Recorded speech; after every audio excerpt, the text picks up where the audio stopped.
Hi friends, అందరికీ good morning. ఈరోజైతే నేను గుత్తి వంకాయ కూరకి నువ్వులు, ధనియాలు, మసాలా, యాలక్కాయలు, దాచిన చెక్క ఇవన్నీ వేయించుకుంటున్నానండి.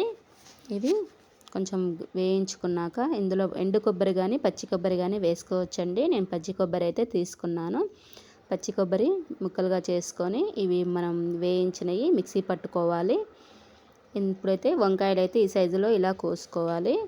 మనం ఒక పక్కన కడాయి తీసుకొని ఈ వంకాయలని ఇలా వేయించుకోవాలి. నూనెలో ముక్క మంచిగా మగ్గేటట్టు, మెత్తగా అయ్యేటట్టు వేయించుకోవాలి.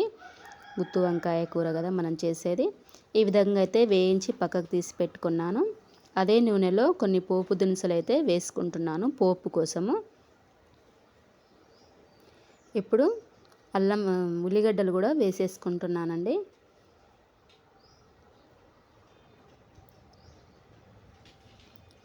ఉల్లిగడ్డలు అయితే పెద్ద సైజువి 2 తీసుకుంటే సరిపోతుంది. పచ్చిమిర్చి, కరివేపాకు వేసుకున్నాను. కొంచెం అవి మగ్గడానికి ఒక హాఫ్ టీ స్పూన్ అయితే ఉప్పు తీసుకున్నాను. హాఫ్ టీ స్పూన్ పసుపు. ఇవి మంచిగా వేగనిద్దాం నూనెలో. ఇప్పుడు అల్లం వెల్లుల్లి పేస్ట్ కూడా వేసుకుంటున్నానండి. ఒక స్పూన్ అయితే వేసుకున్నాను నేను.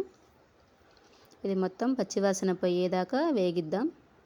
ఇప్పుడైతే మనం మిక్సీ పట్టి పెట్టుకున్నాం కదా, ఈ మిశ్రమాన్ని ఇందులో వేసేద్దాము. కొంచెం వాటర్ వేసుకొని పట్టుకోవాలండి, మెత్తగా వస్తుంది మనకి. కొంచెం వంకాయ మరొకసారి కూడా ఉడకాలి కదా, కొన్ని నీళ్ళు వేసుకోవాలి. మంచిగా నీళ్ళు వేసుకొని మొత్తం కలుపుకోవాలి. ఉండలు ఎక్కడ లేకుండా కలుపుకోవాలి. 5 నిమిషాలు అయితే ఉడికించుకోవాలి. దీన్ని ఉడికించుకున్నాక కారం అయితే వేసుకుంటున్నాను.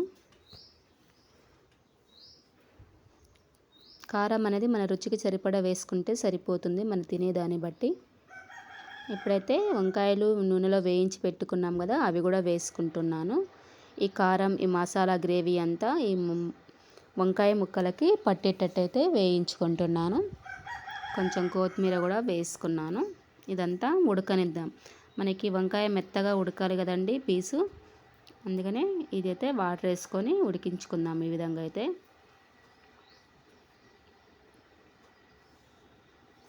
ఇది ఒక 5 నిమిషాలు ఉడికించుకుంటే మన వంకాయ కూర అయితే రెడీ. బాయ్ మరి.